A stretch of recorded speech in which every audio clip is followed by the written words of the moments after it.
Good evening and a very warm welcome to your evening news bulletin with Television Tonga News.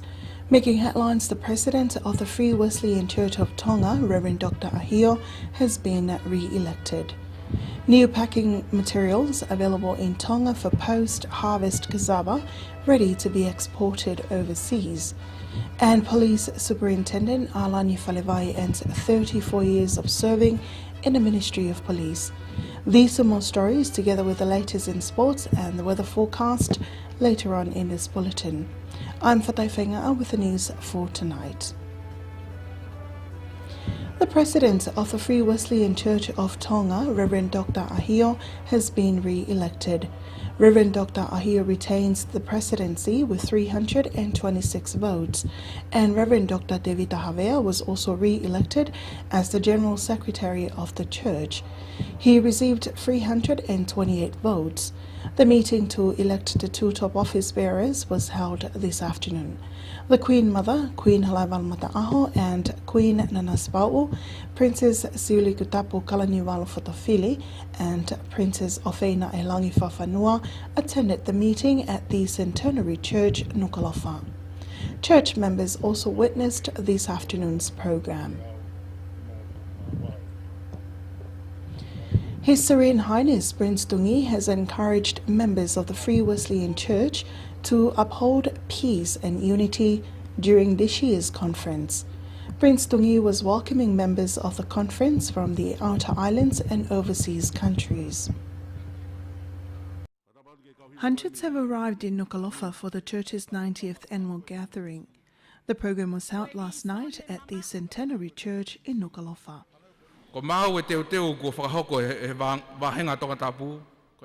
If our gathering uses the same strand in size to weave our mat, we will achieve a peaceful and successful outcome for the benefit of the church members. But if we use different strands to weave our mat in our discussions, then we would end up nowhere, and being aimless would create distances among ourselves. His Serene Highness also conveys his best wishes to the members. I urged the church leaders to address spiritual issues of the worshippers. The Free Wesleyan Church 90th Conference will be officially opened by His Majesty King Dabo VI tomorrow.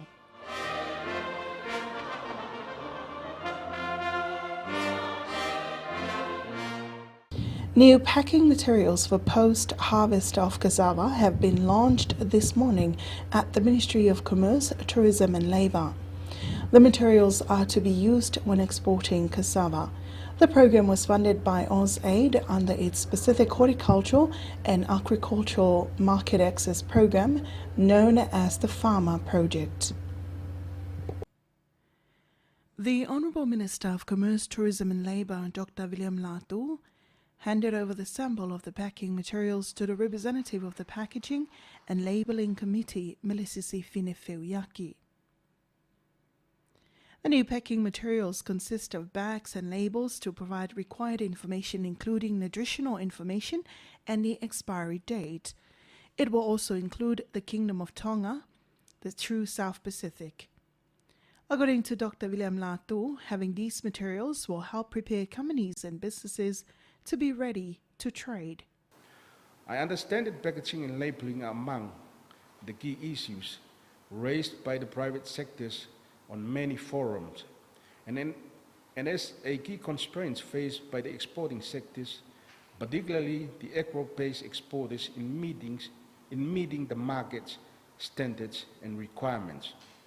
Several studies in the past years also reveals this issue, including the National Export Strategy in 2009, has identified packaging as one of the cross-cutting issues faced by the key primary sectors, including agriculture. Melisisi Finefeuyaki then thanked the Australian government for their assistance, which will benefit exporters. This morning, we witnessed the arrival of the new packaging materials and the availability of this packaging facility for usage by the exporting companies for our exports endeavour. Attending the program were the Australian High Commissioner Brett Eltham, the CEO of the Ministry of Commerce, Tourism and Labour, Tataf Moyaki, Acting CEO of the Ministry of Agriculture, Forestry, Fisheries, Dr. William Manu, as well as farmers and related stakeholders. Tonga Communications Corporation TCC has presented more than 400,000 pa'anga to the Tongan government as dividend for 2013. Kalolaine Tonglava reports.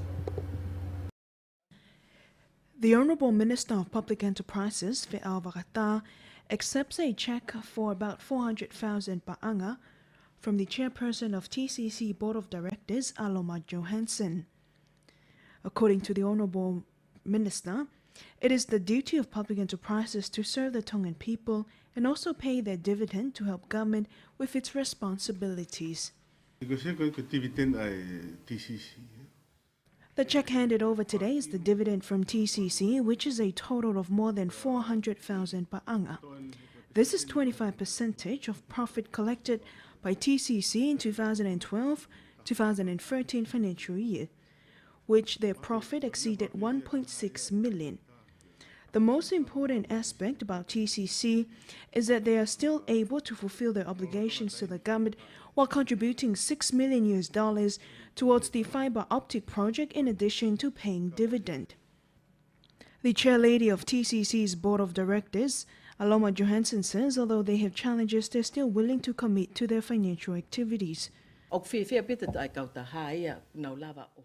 Tonga Communications Corporation is happy because they can be able to complete their obligations to both government and Tonga Cable Limited. The dividend we pay depends on the profitability that TCC has collected. After the last financial year, 2012, the return on investment for TCC increases from a deficit to being positive and being profitable in our business operation compared with the last 4 years, which we struggled. TCC is one of the public enterprises operating under the Ministry of Public Enterprises. For Television Tong News, I'm Kalolaine Tonglava. Meanwhile, the Minister for Public Enterprises today accepted another dividend payment from the Tonga Development Bank of about 600,000 pa'anga. Sinilatu tells you more. The chairman of the board of directors of the Tonga Development Bank, Lord Matoto Otuanekivale, presented the dividend payment to the Minister for Public Enterprises, Honourable Fe'ao Vakata. Their dividend for this year is more than 664,000 pa'anga. This is 50% from the bank's net profit after tax for the year 2012. Chairman of the board, Lord Matoto, says this dividend is a little less from what they used to pay in previous years.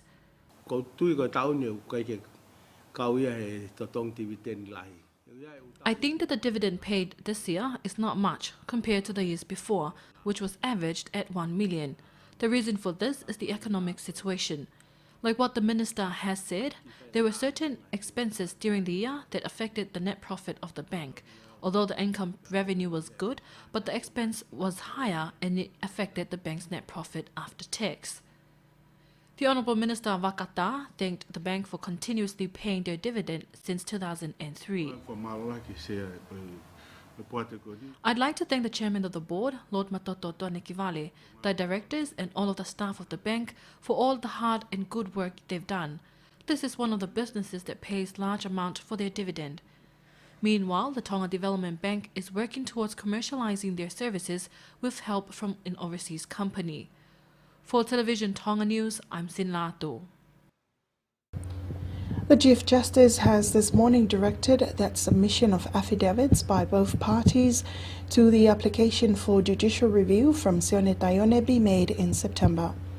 Chief Justice Michael Scott made his direction following his refusal to grant 2 leave applications to move for a judicial review. The leave application granted was sought on a payment made by the Government of Tonga of 2 million pa'anga to Lord Kalanivalo in June 2011, a payment of 119,000 pa'anga made to Prince Tungi in June 2011, and a million pa'anga paid to Prince Tupelehake in February 2012. Radio and Television Tonga News understands that the payments made were for the lease of Fuamotu and Lupepao Airport. The application lodged by Taione for judicial review alleged government for making wrongful and unlawful payment. The ex-students and current students of Tubo High School in their Golden Jubilee celebrations collects more than 350,000 paanga. The school's celebration started last Thursday and ends during the weekends. Tubo High School's Golden Jubilee targeted to earn around 200 to 300,000 paanga, but have exceeded their target with more than 50,000 paanga. This is according to the president of Tubo High School's ex-students, Reverend Simote Vea. The ex-students have collected 350,000 paanga. These were collected through donations from ex-students of the United States of America, Hawaii, New Zealand and Australia during these 3-day celebrations. He says these funds will help rebuild classrooms, renovate their rugby field and other development work.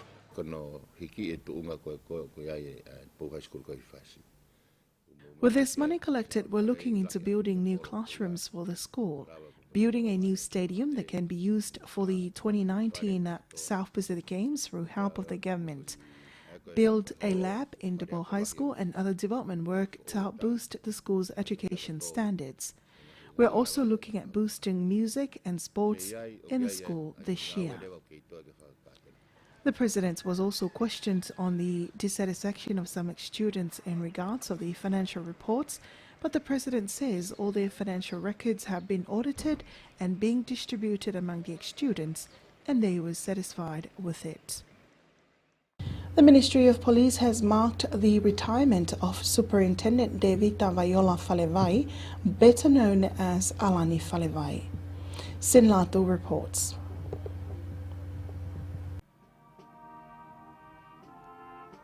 Tonga Police last evening conducted an honorary parade to mark Falevai's retirement. The Police Commissioner Grant O'Fee attended the ceremony together with high-ranking officers as well as guests and Mr. Falevai's family. He retires after 34 years of working for the ministry. In his farewell speech, Superintendent Falevai thanked the Police Commissioner and the ministry for their cooperation during his services. He also spoke highly of what he and his family had gained from the ministry. Today, even though I am finishing from the ministry, I am but glad I am taking home a bag full of good and useful things, which I have gathered all of them from the Ministry of Police. I thank all of you, everything you have done for me. In response, Police Commissioner O'Fee acknowledged Falevai's marvelous work during more than 3 decades of dedicated services. Devita Vayola Falevai entered the Ministry of Police in 1979 as a probation officer. He became a police officer in 1980 before he was promoted to police superintendent. For Television Tonga News, I'm Sinlato.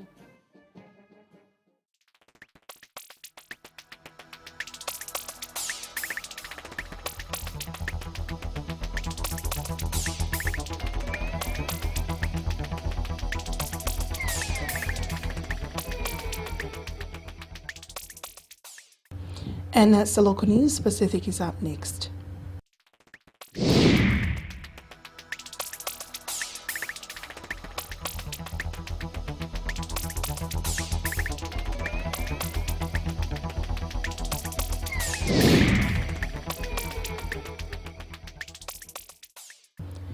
From around the region, Papua New Guinea's Prime Minister Peter O'Neill is in Indonesia's capital Jakarta for talks on trade and investment between the neighbouring countries. Several deals have been struck to increase trade and business between the countries and create the first direct flights between Jakarta and Port Moresby. The leaders say the relationship has been taken to a new level. Papua New Guinea Prime Minister Peter O'Neill described the talks as an historic moment. A former president of Papua New Guinea's autonomous province of Bougainville has predicted that problems related to sorcery in Papua New Guinea will probably get worse before they get better. The horrific torture and burnings of alleged witches in Papua New Guinea have been partly responsible for the introduction of new tougher laws, including 5 methods of execution for people the court sentenced to death. President of the province from 2009 to 2010 and former commander of the Bougainville Revolutionary Army, James Tannis, says the idea of sorcery is culturally ingrained.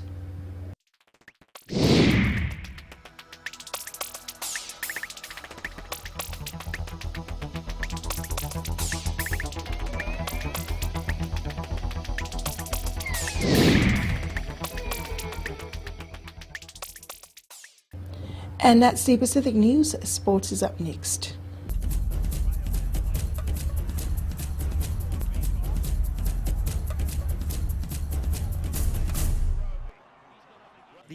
In sports, Australia's national team, the Wallabies, is in doubt that George Smith will be on the field wearing the jersey number 7 on their upcoming games with the Lions in Melbourne this Saturday. This is due to Smith's special techniques and skill as he did in the past 12 years. This is according to Owen Finnegan, saying that they are looking up to Smith for he had obtained many hidden talents and techniques in the rugby field. It is understood that Smith has held 110th test in the Wallaby team, where Finnegan has gained one of the highest, where he has succeeded Israel Folau in the same test. Smith will enter the team and use some of his techniques to defeat the opponent's side in their upcoming games. This is the third year that Smith has been absent from the Australian team, but is looking forward to come back as a player for the Wallabies. 14-0 at half-time. It was a huge win to the Lions when they defeated the Melbourne Rebels last night with a score of 35-0. But fortunately, it was only a warm-up match. The Lions, however, are in full strength to defeat the Wallabies in their upcoming games. And in Rugby League, New South Wales and Queensland are now in the warm-ups for their State of Origin game. It is understood that New South Wales has been away from the field since 2005, but they are looking forward with high expectations to take home a victory. The coach of the Queensland team, Mal Meninga, says they are well prepared to take back the victory, and not only that, but to also defeat the Blues of New South Wales in their own home game. It is understood that this is the 16th game that has been held in Queensland, with 3 games won by the team. And that's sports news.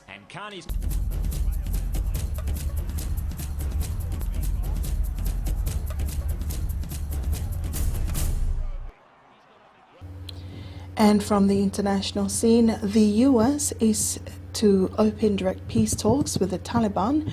Senior White House officials have announced that this is the first meeting due to take place in the coming days in Doha, Qatar, where the Taliban have just opened their first official overseas office. Afghanistan President Hamid Karzai said his government was also sending delegates to Qatar to talk to the Taliban. The announcement came on the day NATO handed over security for the whole of Afghanistan to the government forces. Leaders of the G8 major economies have agreed new measures to clamp down on money launderers, illegal tax evaders and corporate tax avoiders. Governments agreed to give each other automatic access to information on their residents' tax affairs. They will also require shell companies, often used to exploit tax loopholes, and invest money anonymously to identify their effective owners. The summit communique urged countries to fight the source of tax evasion.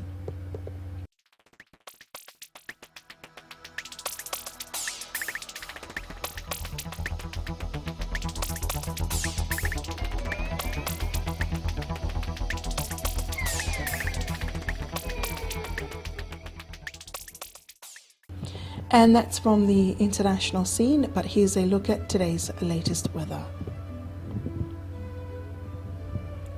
Situation: a ridge of high pressure extends onto the group from the south, directs a cool east to southeast wind flow over Tonga. Meanwhile, a draft to north of Niuas is moving south. Forecast midnight tonight for Tonga. Forecast midnight tonight for all Tonga coastal waters. East to southeast winds 10 to 20 knots. Moderate seas, a moderate southeast swell. And that's the latest weather forecast. But before we part, here's a final look at today's top stories. The president of the Free Wesleyan Church of Tonga, Reverend Dr. Ahio, has been re-elected.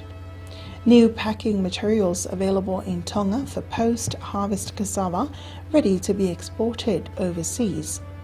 And Police Superintendent Alani Falevai ends 34 years of serving in the Ministry of Police. That ends Television Tonga News Bulletin for tonight. More on these stories, you can call us on 23556 or check out our website at www.tonga-broadcasting.net or our Facebook page on Radio Television Tonga. Thanks for watching. To join us again, same time tomorrow evening. Good evening.